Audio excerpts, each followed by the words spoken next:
10.5 has come a long way. I started playing in 10.5 in '94, and it's really everybody's pushing the limit. And Dan Millen, all of them, Olsh, everybody's really pushing us. So we're doing what they're doing and just keep driving.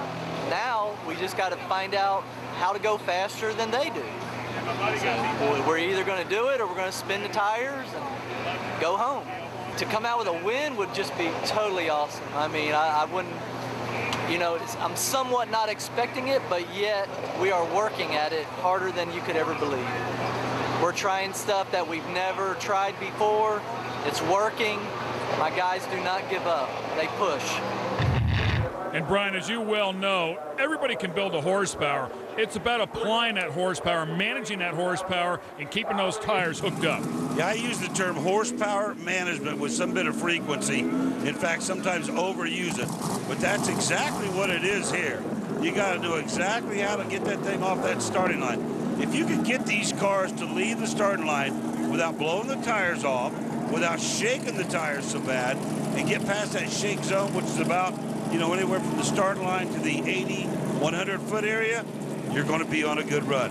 Two wild machines here, two turbocharged cars, one inline six-cylinder for the #1 qualifier, alongside a big cubic inch turbocharged Cavalier Todd Moore near the camera.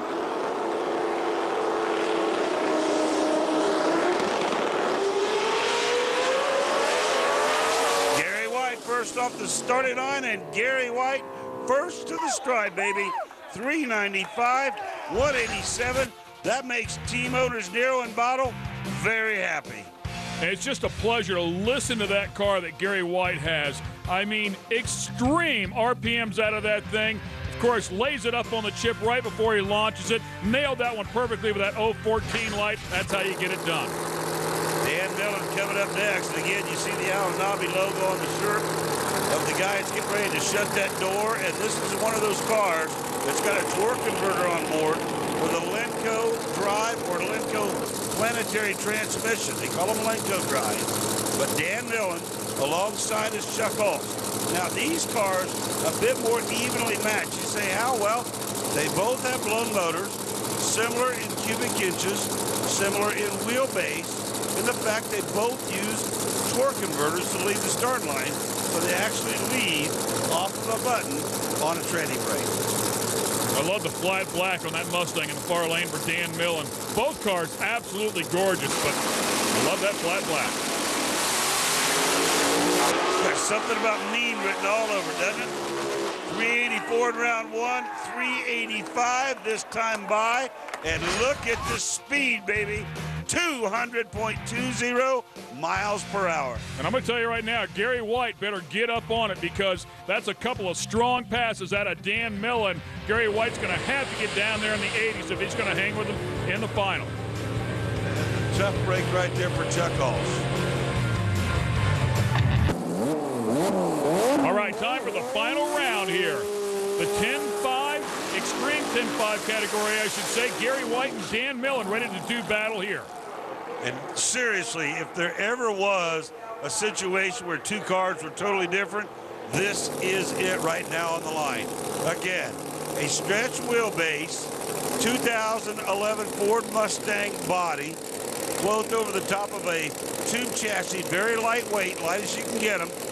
Like I said, they moved the motor back in this car. They moved some weight around on it, taking on a Titan, a Titan Motorsports Scion with an inline six-cylinder turbocharger taking down that big blown motor.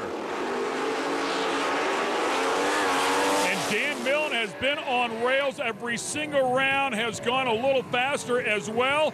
Now the speed up over 200 miles an hour at 201, but up on the tree right off the bat. Little bit behind Gary White, but had plenty of steam to drive back around him. Listen to Millen's numbers. 384.8, 385.5, 384.0, 200.2, and 201.16. Dan Millen, your champion in the battle for the belts. That is yours, my friend. The World Championship belt for the Extreme 10.5 division to Dan Millen. I mean, it's awesome. Honestly, I can't thank enough people. I'm going to start with Shea Khalid. Obviously, this was his creation over there in Qatar. We talked about it. He said, let's do it. I was a little skeptical. I didn't know nothing about a blower, new car blues. I'm like, I didn't know what to do. I said, let's do it. He put Tutaro on the challenge for me, and Tutaro just did an awesome job being patient with us. I mean, I'm sure I taxed him all year just with our team is different than a lot of teams, and he was very patient. I was really happy to have him help me out. So I can't say thank enough about Ellen Abbey and Todd Tutaro. My crew, awesome job. They just all weekend, every weekend, I put them through the worst things you can think that anybody can put through. These guys are just great guys. And I also want to thank my wife for being very patient. It's time to give some love to the future stars of drag racing, the Pro Junior Dragsters. You must be under 18 years of age to compete, and this is the only dial in class that competes in the American Drag Racing League. Tyler Allen has been consistent on the tree today, and Alexander Oppen has been running right up to his 792 dial in time. It's finals time.